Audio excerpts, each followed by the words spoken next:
पूर्वज, ऐसे लोग जो ईसाई मिशनरी के दलाल हैं, आज ऐसे लोगों की समिति ने जो उलगुलान किया है, उस उलगुलान का कोई तोड़ नहीं है। लोग जुड़ गए हैं, नौजवान साथी हमारे एक स्वच्छता से आ रहे हैं, अपने मन से, अपने विचार से आ रहे हैं। जी आप बिल्कुल अधिकार है कि वो अपनी मांगों को रखे, लेकिन हमारा भी संवैधानिक अधिकार है कि हम अपना विरोध प्रदर्शन करें। और तो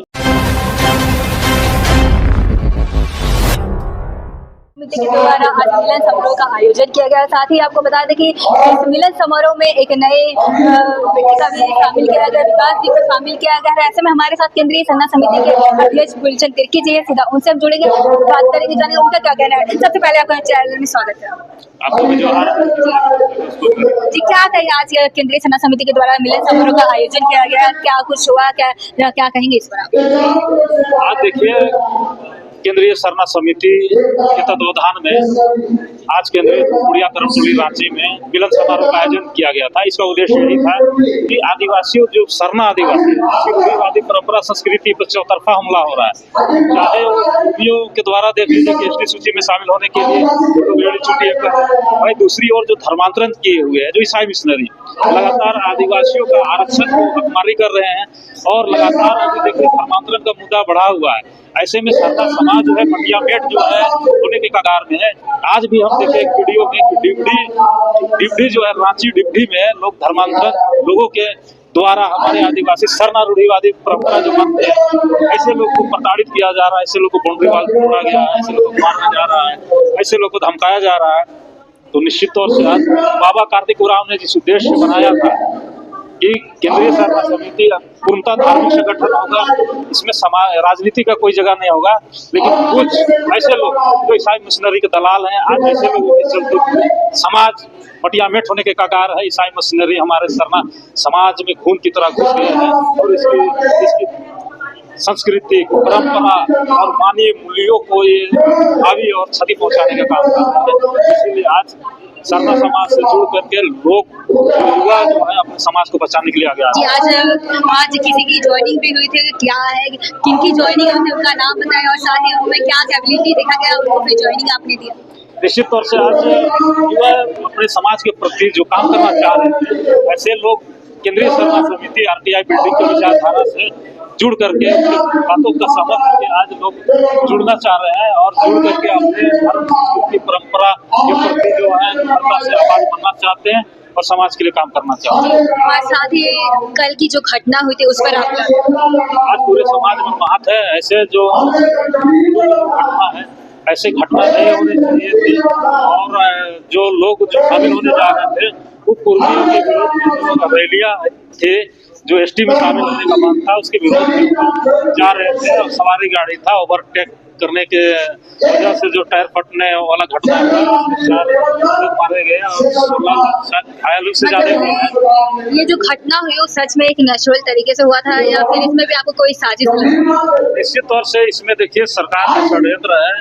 आज जो है कि ऐसे लोग जो मुख्यमंत्री रहते हुए उसका पूरा कैबिनेट जो कुर्मी के समर्थन में ये हस्तक्षेप करके भेज दिए। तो यदि अगर पहले ही कुर्मी आंदोलन को दबा दिया जाता है तो आज ये नौबत नहीं आता, हमारे लोग उतने नहीं आते। अभी लोग हमारे अभी भी आंदोलन बाकी है और हो सकता है कि आने वाला दिन में इस तरह का घटना घटे। तो ये इस तरफ केंद्र सरकार और राज्य सरकार का आखिरी सवाल रहेगी, ये जो आरोप अभी भी चल रहा है प्रेम साई मुद्दा के द्वारा, लक्ष्मी नारायण, ये जो आरोप रोकने का नाम नहीं ले रहा है, निश्चित तौर से ऐसे लोग जो है पखला गए हैं और जो है जो समाज और जगह है और इनको जो है लोग अभी देख रहे हैं कि व्यक्तिगत टीका टिप्पणी किया जा रहा है और समाज में बहुत सारा काम है। धर्मांतरण का मुद्दा है, पेशा कानून है, सरना कोड है, इसमें बात कीजिए ना भाई।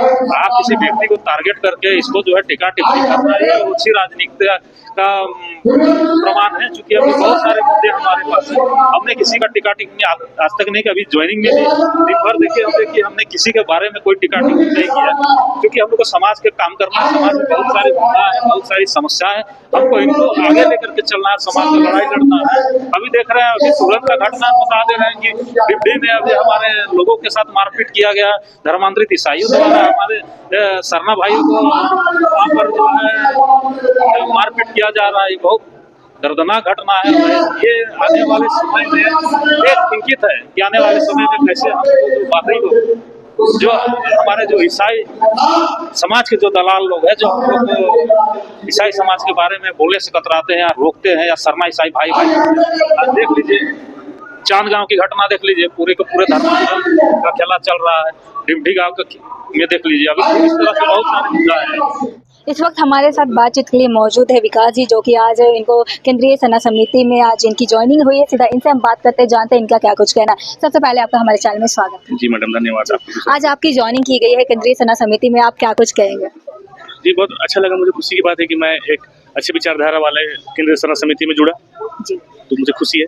जी, आप जिस प्रकार से जुड़े हैं, तो जुड़ने के बाद एक रिस्पॉन्सिबिलिटी भी होती है, तो आप अपनी रिस्पॉन्सिबिलिटी को कैसे निभाएंगे और आप किस प्रकार से आदिवासियों के हित के लिए काम करेंगे और कैसे सबको जागरूक करने का काम करेंगे? जी जी पहला पहल क्या होगा आपका? जी, क्योंकि मैं केंद्रीय सना समिति में जुड़ा और वहाँ की जो विचारधारा है, उस विचारधारा को मैं समाज में लेके जाऊंगा, समाज के लोगों को बताऊंगा और एक अलग जगाऊंगा, जिससे हमारा आदिवासी समाज की जो समस्याएं हैं, जो परेशानियां हैं, वो हटे, दूर हो और एक निदान करने का प्रयास करेंगे। जी विकास जी, हम जानने की कोशिश करेंगे, जैसे कि आप आज केंद्रीय सना समिति में जुड़े, इससे पहले आप क्या करते थे, क्या कार्य करते थे, या फिर स्टूडेंट थे या फिर वर्किंग में थे, क्या थे आप? जी जी, मैं 2010 में मैं ग्रेजुएट हुआ। उसके बाद मैं कहीं जॉब के लिए बाहर चला गया, 3 साल मैंने बाहर जॉब किया। उसके बाद मैं फिर वापस झारखंड आया। उसके बाद झारखंड में छोटा मोटा मेरा जी इस साइड जी झारखंड में छोटा मोटा मतलब अपने घर पे ही छोटा मोटा मेरा काम वाम चलता है मैडम।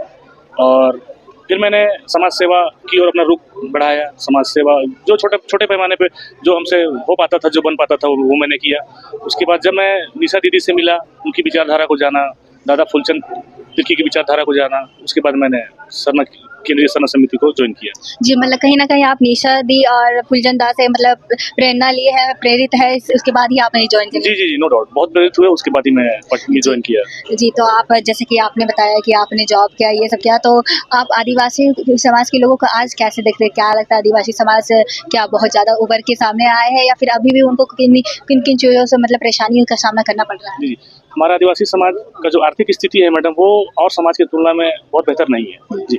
और अभी जो हमारी केंद्रीय सना समिति ने जो उलगुलान किया है, उस उलगुलान का कोई तोड़ नहीं है। लोग जुड़ के आ रहे हैं, नौजवान साथी हमारे एक स्वच्छता से आ रहे हैं, अपने मन से, अपने विचार से आ रहे हैं जी। जी, अभी कुर्मी समाज और आदिवासी समाज का चला था, उनको ये सबको आप कैसे देखते हैं? जी, क्योंकि कुर्मी समाज का संवैधानिक अधिकार है कि वो अपनी मांगों को रखे, लेकिन हमारा भी संवैधानिक अधिकार है कि हम अपना विरोध प्रदर्शन करें। और तो जो चल रहा है मैडम, वो अपना मांग कर रहे हैं, हम अपना विरोध कर रहे हैं। क्योंकि देखा जाए तो कुर्मियों का जो आर्थिक स्थिति है शुरुआती दौर से ही हमसे कहीं बहुत ज़्यादा बेहतर है उनको। तो आरक्षण का जो लाभ है, वो मेरे हिसाब से हम आदिवासियों को मिलना चाहिए, उनका आर्थिक स्थिति को देखते हुए। जी, आपने जैसा बताया कि वो कुर्मी समाज के बारे में, पर यहाँ पे आदिवासी समाज एक दूसरे में भिड़े हुए नजर आ रहे हैं। आपको जैसा कि पता होगा कि एक दूसरे को आरोप पे आरोप लगाते हुए नजर आ रहे हैं। इसको आप कैसे देखते हैं? आदिवासी समाज ही अब एक दूसरे में भिड़ गए, लड़ाई कुर्मी समाज के लिए लड़ रहे थे, पर अब खुद में भिड़ गए हैं। जी जी जी, इसमें ऐसा हुआ कि जैसे सरना समिति के नाम से बहुत सारे सरना समिति बन गए। इसकी क्या जरूरत थी, आप बताइए? जब आदिवासी समाज एकजुट है, तो फिर सरना समिति की एक जरूरत थी, इतने सारे सरना समिति की? बिल्कुल नहीं, बिल्कुल जरूरत नहीं थी मैडम, लेकिन सबकी अपनी अपनी विचारधारा होती है। और केंद्रीय सरना समिति की विचारधारा है कि रूढ़िवादी जो परंपरा है उसको आगे बढ़ाए, आगे लेके चले। हमारा जो सरना समुदाय है, सरना आदिवासी है, उनकी स्थिति को बेहतर किया जाए। और भी जो आदिवासी समुदाय हैं, हो सकता है उनको वोट की राजनीति करना हो, उनको चुनाव न लड़ना हो सकता है वो वोट के लिए ऐसे कर रहे हैं, लड़ाई करवा रहे हैं। जी, तो आप क्या कहेंगे कि जिस प्रकार से कल घटना घटी है, उस पर आप? वो बहुत दुखद रहा मैडम, बहुत दुखद ही रहा वो, जिसका भरपाई किया नहीं जा सकता है। जी, आप एक युवा है, तो आप युवा होने के नाते आप युवा पीढ़ी को क्या कुछ मैसेज देना चाहेंगे?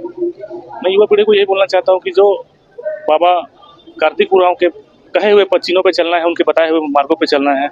और जो हमारी हजारों वर्षों से जो रूढ़िवादी परंपरा जो चलते आ रही है, उस परंपरा को आगे बढ़ाना है, उसको लोगों तक बताना है, जगाना है, उस परंपरा को निभाना है। जी, बहुत बहुत धन्यवाद।